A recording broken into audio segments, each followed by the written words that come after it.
como empresa nosotros podríamos ser efectivamente demandados por un despido mal ejecutado, ¿verdad? O porque efectivamente recibimos una denuncia que nunca procesamos y no la procesamos nuevamente porque se arreglarán entre ellos, no voy a invertir tiempo en esto o simplemente lo soluciono desvinculando a la persona de la organización. Actualmente hemos visto condenas por daño moral multimillonarios. O sea, ya efectivamente los jueces están viendo cómo esta conducta puede generar una afectación real en la persona que la sufre y están condenando 220 millones, fue una que vimos no hace mucho, ¿verdad? En donde efectivamente nos invita como patronos a tomar con seriedad este tipo de denuncias y no simplemente decir, si no la veo no está pasando, simplemente lo despido o que se arreglen entre ellos. Entonces definitivamente sí puede haber un tema, o sea, no solo pues prestacional, si es que decidiste ejecutar el despido, además sin responsabilidad, sino también de daño moral que puede ser una indemnización hoy por hoy de varios millones.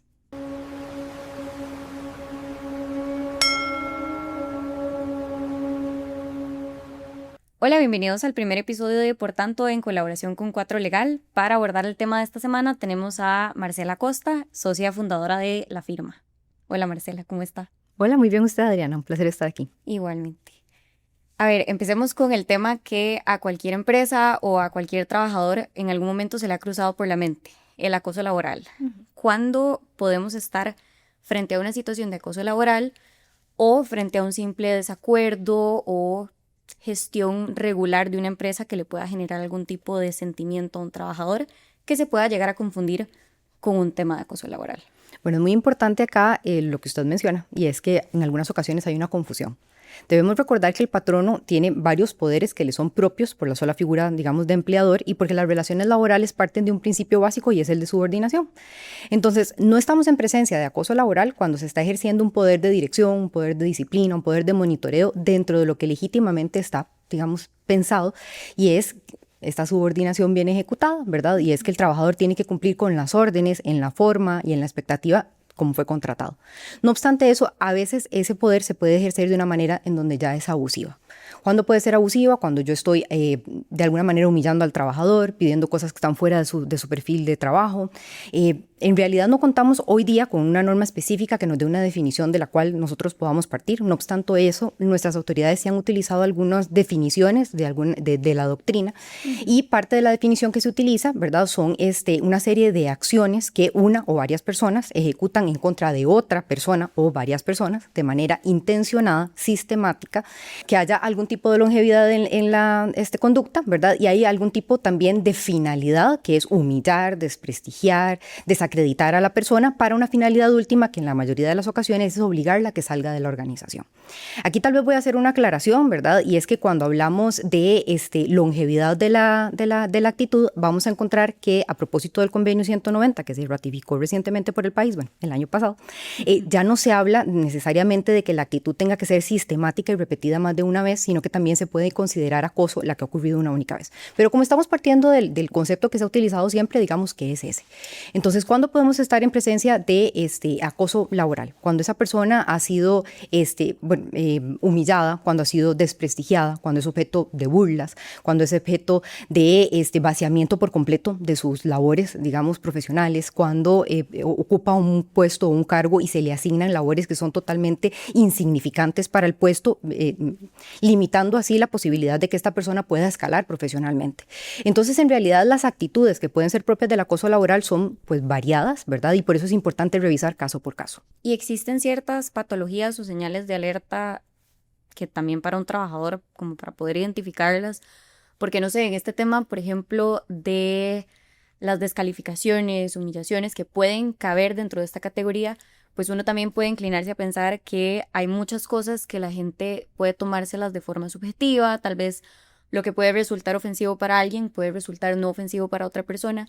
Entonces, al no haber una normativa, como usted me comentaba, que en el país no disponemos de una, sino que son solo convenios institucionales, la jurisprudencia de las diferentes salas de la Corte, tal vez cómo identificar esas señales también sin caer en el ámbito de la subjetividad, porque pienso que tal vez si la broma que me hace mi jefe a mí no me va a molestar, pero en mi equipo de trabajo puede haber alguien que sí.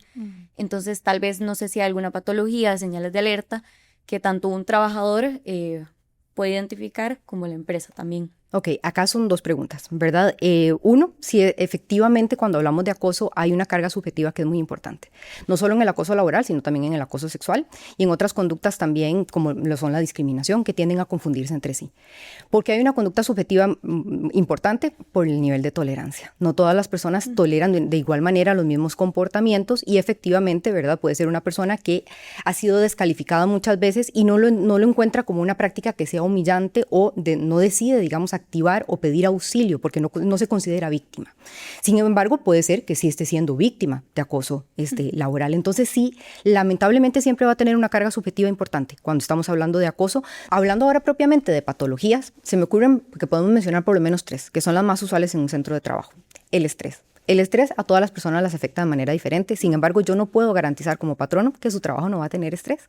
Para algunas personas el estrés es un motivante, es algo que le detona, ¿verdad? Le moviliza y lo invita más bien a actuar, porque trabajar con vencimientos cortos o trabajar, digamos, con presión es más bien lo que logra sacar lo mejor de esa persona. Para otras personas es más bien algo que les congela.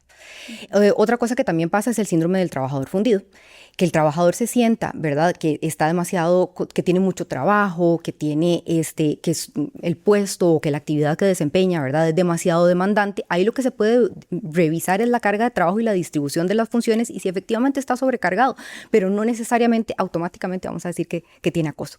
Otra de las cosas que pueden ocurrir es la ansiedad, que nuevamente es un sentimiento que nos aqueja a todos de una manera diferente y que usted se sienta ansioso no significa necesariamente que está en presencia de acoso laboral. Entonces sí es importante que se revise si usted está en presencia de estos sentimientos para que no se confundan con acoso laboral. Y más bien ya sabemos qué no es o qué puede ser o no ser, pero para la gente señales de alerta. Pensemos en un trabajador que puede llegar y decir, ok, sí, tal vez sí me siento ansioso, tal vez sí estoy muy estresado, pero no sé, porque de nuevo ya sé que estos no son sentimientos que automáticamente me lo confirman, pero ¿cuáles señales de alerta sí nos pueden llevar a uno en posición de trabajador para decir, no, un momento, yo creo que hay algo que está trascendiendo, porque tal vez yo soy una persona ansiosa, pero yo creo que la ansiedad no se debería sentir así en esta circunstancia.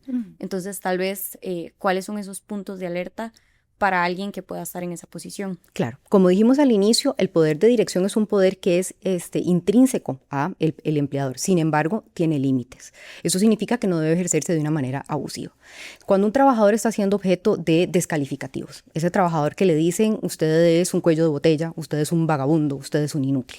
Estamos utilizando descalificativos. Cuando un trabajador también es objeto de desacreditación, ese trabajador, ¿verdad?, que se dedica a ejercer una campaña de desacreditación, ¿verdad?, o de la estima profesional que tienen sus compañeros de esta persona en específico. Cuando se vacía de contenido el puesto, digamos, de la persona, ¿verdad? Yo lo contraté a usted para que se encargue de la gerencia regional y lo tengo sacando copias. Entonces, esa persona, ¿verdad?, está destinado para un puesto que tiene mucho más que ofrecer, pero lo tengo con labores insignificantes, ¿verdad?, si lo comparo para lo que yo lo contraté, para evitar que usted escale, para evitar que usted se luzca, para evitar que le doy instrucciones que están destinadas a que usted cometa errores. Entonces vengo y le digo, no vas a hacer este informe, pero olvidé decirle que el informe tenía que ser en inglés. Entonces usted presenta el informe en español, pero estoy tratando, ¿verdad?, de ponerle cáscaras de banano para que usted cometa errores. Adrede. Exactamente. Cuando yo le pongo cargas de trabajo o vencimientos que sé que son imposibles que usted los pueda cumplir. Entonces, por ejemplo, que yo le diga, para hoy a las 2 de la tarde usted me tiene que tener el cierre contable de la empresa y son, no sé, 5 oficinas diferentes a lo largo del país. No lo va a tener listo. Entonces le estoy pidiendo algo que está más allá de lo racional. ¿Y por qué no que le pida tareas que tampoco son propias de su cargo? Entonces hay una serie de situaciones que están más allá del objetivo, más allá de lo justificable, que no tienen nada que ver ni con su perfil, ni con su puesto, y lo que se está solicitando no es racional. Entonces ahí tenemos que revisar. El aislamiento. Cuando yo evito que usted participe de los canales de comunicación a los que usted está destinada a participar. Por ejemplo, citamos una reunión en donde Ariana debería estar presente, pero solo a usted no le llegó la comunicación de que hoy tenemos reunión, por darle también un ejemplo. También le retiro, ¿verdad?, los subalternos que usted debería tener que le respondan a usted de manera pues clandestina o sin alguna comunicación previa, dejan de comunicarse con Ariana. Por eso le decía que los comportamientos pueden ser muy vastos, ¿verdad? Entonces sí hay que revisarlos y siempre se aconseja, ¿verdad?, que usted pues ponga atención a qué es lo que está pasando. La jurisprudencia habla también de que suele haber un evento que es crítico y es el evento que detonó que toda esta campaña, ¿verdad?, fuera tomando curso y que estos elementos concatenados para promover que la persona abandone la organización dio inicio. Entonces a veces la persona puede ser capaz de identificar qué fue lo que pasó. Ese día que me quejé de la manera en la que nos estaban tratando y desde entonces me tratan diferente. Ese día en que pasó X o Y, desde ahí yo puedo ver cómo las condiciones han venido en detrimento sin una justificación objetiva. Ahí el trabajador debería tener una alerta que es totalmente justificable y que sí podría estar detrás un acoso laboral escondido. ¿Y es aconsejable guardar algún tipo de evidencia, documentación? Porque también pienso que alguien que se expone de forma constante a esto, no sé, tal vez aconsejarles guardar los correos o si hay como algún tipo de pruebas específicas, porque también, a ver, uno se pone a pensar, uno no está hablando con el jefe y el jefe está cometiendo ese tipo de conductas y uno va a sacar el teléfono celular a grabarlo así.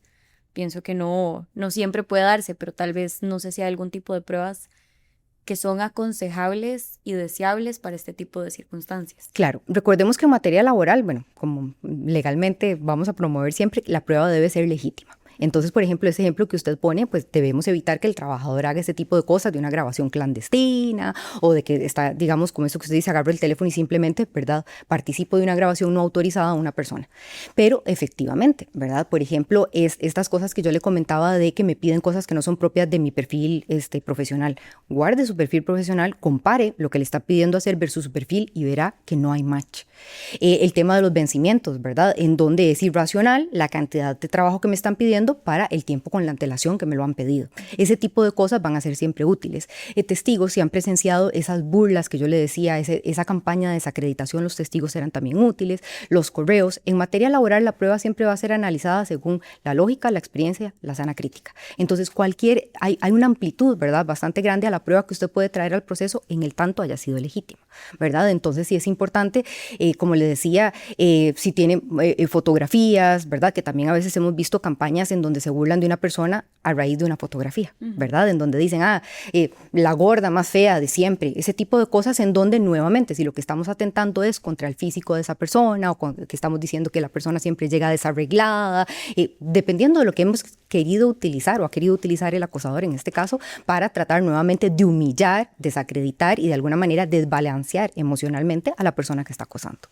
Perfecto. Y tal vez si nos pasamos al otro lado de la cancha, porque creo que en estas pues discrepancias siempre pues están las dos figuras, hay dos lados de la historia, pero digamos también uno se pone en los zapatos del patrono y podría decir, ok, sabemos que estas situaciones se dan en este tipo de ámbitos, ¿qué puedo hacer yo para evitar, por ejemplo, que en mi compañía, pues obviamente evitar es una palabra muy absoluta, pero tal vez prevenir, minimizar, sí, correcto, este tipo de situaciones? Es decir, ¿qué puedo hacer yo a nivel patronal para cerciorarme de que al menos tenga algún colchón de información?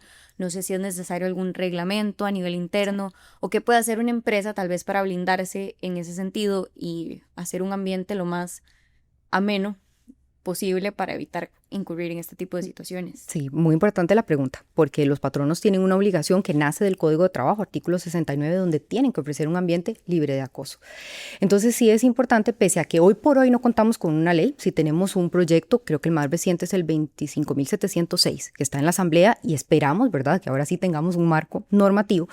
Sí sería importante, ¿verdad?, como patronos que nosotros seamos ordenados. ¿Por qué? Porque la planificación de los puestos, la planificación de las funciones, la jerarquización, digamos, de los puestos también evita esa discrecionalidad para que las personas puedan abusar de los trabajadores y, como le decía, de alguna manera vaciar de contenido su puesto, quitarle las personas subalternas que están asignadas a usted o de alguna manera asignar tareas que no son propias del cargo. Si yo tengo todo esto bien definido, la misma organización va a evitar que suceda.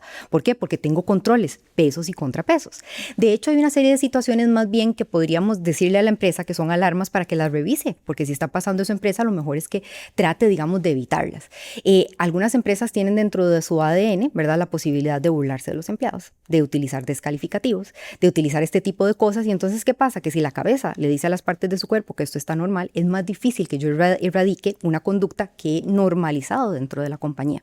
Como le decía, si las cosas no están debidamente documentadas, va a ser también muy difícil. Canales de denuncia. Si la persona que es una víctima no sabe a dónde tiene que acudir para poder pedir auxilio, esa víctima, una de dos, o la vamos a perder dentro de la organización porque emocionalmente el acoso laboral tiene un impacto emocional en la persona. La perdemos no solo en el trabajo, sino que tiene también un impacto extralaboral, también lo vemos psicológicamente hablando, sufren de insomnio, pierden peso, tienen impacto incluso en sus relaciones matrimoniales. Todo esto lo hemos visto, ¿verdad?, a nivel de jurisprudencia. Si usted sabe que no hay canales, cree un protocolo dentro de la empresa. Muchas de las políticas de empresa ni siquiera descansan en una norma de jerarquía, digamos, legal, sino que responden a una necesidad de compañía. Entonces sí que podemos dar ese paso adelante para tener una política interna que venga y regule este comportamiento en el empleo. Importante también el convenio 190 del que hemos hablado a lo largo de esta conversación, porque sí está ratificado por el Estado y dentro de las obligaciones creó algunos gobiernos en donde el gobierno tendrá que tener normas de orden público a propósito de este proyecto que estamos hablando, que ojalá se apruebe, pero también crea obligaciones dentro de los patronos para que los patrones tengan canales de denuncia. Entonces, esta podría ser, ¿verdad?, otra que si no lo hemos hecho de manera voluntaria o independiente por iniciativa de la empresa, ahora tenemos esta obligación también. Entonces, también identificar, ¿verdad?, si nos hemos dado cuenta, ¿verdad?, de que está ocurriendo dentro de la empresa, también actuar de manera oficiosa, no esperar hasta que esa persona, ¿verdad?, víctima ya haya sido dada menos y la perdamos de la organización y después tal vez recibamos los reclamos a nivel de corte o a nivel de Ministerio de Trabajo, que sería una lástima, tratar de atenderlo de manera preventiva, ¿verdad? Si hemos observado que en nuestro entorno se dan ese tipo de situaciones. Pero entonces tal vez la más importante es prevenirla, no institucionalizar comportamientos que promuevan el acoso y generar algún tipo de regulación interna para que la víctima pueda seguir paso a paso un protocolo para buscar auxilio. Perfecto. Y en este tipo de situaciones, por ejemplo, creo que lo típico en lo que uno se imagina es pues esa figura o jefatura que lo atiborra uno de cosas, que hace este tipo de situaciones donde me individualiza cuando no me tiene que individualizar, me da tareas que ya sabemos no puedo cumplir y demás. Pero eso es muy sencillo pensarlo en el plano de una jefatura. Yo lo puedo ver en algún compañero de trabajo, en algún incluso, no sé, par, no siempre para arriba. No sé si el acoso, por ejemplo, solo se puede ver desde arriba para abajo o si podemos estar en un plano horizontal. Y si hay alguna distinción o si hay algo que un trabajador pueda como entender para, pues obviamente aterrizar y saber que, ok, sí, puede ser mi compañero de trabajo, pero también me está acosando a nivel laboral.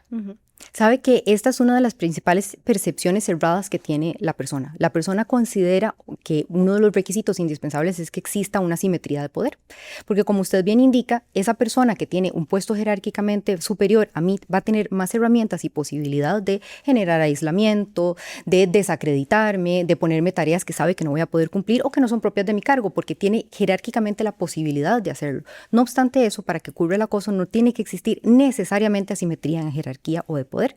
Puede ser una persona que sea par o puede ser una persona incluso que sea jerárquicamente inferior.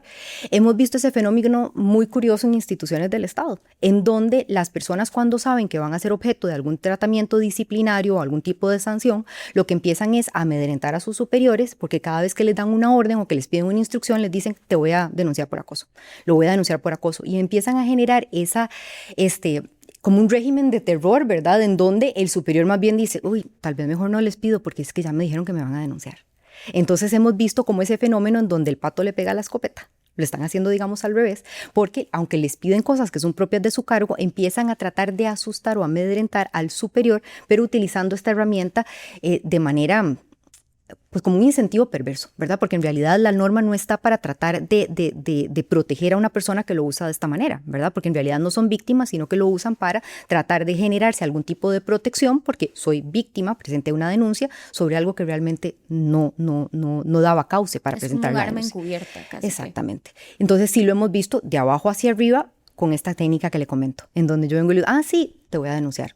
pero lo que le han pedido es totalmente legítimo. Entonces volvemos tal vez a la pregunta que usted nos hacía anteriormente, ¿qué hacer como empresa? Tenga todo debidamente documentado, bien organizado, los perfiles, los procedimientos, los manuales, de manera que usted y sus representantes patronales, que al final del día lo comprometen como si fuera usted mismo, tenga las herramientas suficientes para decir sí. Marcela me denunció, dice que yo no debía haberle pedido esto, pero de acuerdo con su perfil, de acuerdo con las tareas, de acuerdo con, ¿verdad?, los entregables que tenía que tener, todo evidencia que lo que yo le pedí era totalmente legítimo dentro del poder de dirección, lo que se expecta de su puesto, el tiempo razonable para que entregara la tarea, ¿verdad?, etcétera, etcétera. La denuncia simplemente no procede. Perfecto. También puede surgir, por ejemplo, la duda, pienso yo, a nivel patronal, ¿a qué me puedo exponer si yo no tomo acciones respecto a una situación que se está dando dentro de mi empresa? Porque también muchas veces creo que ha existido un fenómeno tal vez de distanciamiento. Pienso yo en una corporativa muy grande donde hay miles de empleados, tal vez en compañías más pequeñas es un acto ya como más cercano porque tal vez todos cabemos dentro de una oficina. Entonces la situación de acoso laboral puede ser más evidente a una corporación gigantesca donde tengo miles de departamentos, tengo oficinas acá, oficinas allá y tal vez una actitud singularizada que puede estar generando una afectación grande no se está viendo reflejada en los niveles o instancias aún más superiores y jerárquicas. Entonces, ¿qué acciones o a qué se expone, por ejemplo, una empresa que no tome la debida diligencia en estos casos o no reaccione? Sí, nos ha pasado de los dos casos. La empresa que sí, que más bien activa, digamos, de inmediato. Otras que dicen, si me tapo no sucede, ¿verdad? Entonces simplemente dicen, no voy a hacer nada porque tal vez se pueden arreglar entre ellos o ellos verán cómo es simplemente un problema, digamos, entre compañeros de trabajo, ellos lo van a solucionar y deciden no intervenir. Y tengo otras que lamentablemente dicen, está haciendo problema, pues despidámoslo, ¿verdad? Y entonces la persona en realidad que hoy es víctima es proceso de un proceso, si se quiere, de revictimización, porque no solo busco auxilio, sino que además perdió el empleo. Tenemos que tener mucho cuidado en cómo atendemos este tipo, ¿verdad?, de denuncias, porque como empresa nosotros podríamos ser efectivamente demandados por un despido mal ejecutado, ¿verdad? O porque efectivamente recibimos una denuncia que nunca procesamos y no la procesamos nuevamente porque se arreglarán entre ellos, no voy a invertir tiempo en esto o simplemente lo soluciono desvinculando a la persona de la organización. Actualmente hemos visto condenas por daño moral multimillonarios. O sea, ya efectivamente los jueces están viendo cómo esta conducta puede generar una afectación real en la persona que la sufre y están condenando 220 millones, fue una que vimos no hace mucho, ¿verdad? En donde efectivamente nos invita como patronos a tomar con seriedad este tipo de denuncias y no simplemente decir, si no la veo no está pasando, simplemente lo despido o que se arreglen entre ellos. Entonces definitivamente sí puede haber un tema, o sea, no solo pues prestacional, si es que decidiste ejecutar el despido, además sin responsabilidad, sino también de daño moral que puede ser una indemnización hoy por hoy de varios millones. Bueno, Marcela, muchas gracias. Me parece que es información fundamental. Creo que también es como importante diferenciar y hay como también ese llamado no solo a los trabajadores para que también tengan esas herramientas para ver qué es lo que está pasando, sino a las empresas, para que también pensemos en las dos partes de este tipo de circunstancias a las que no estamos muy ajenos en el mundo laboral. Así es. Muchas gracias por conectarse a este episodio de Por Tanto en colaboración con Cuatro Legal. Los invitamos a seguir nuestras redes en nacion.com para enterarse más sobre este tipo de casos y situaciones legales en Por Tanto.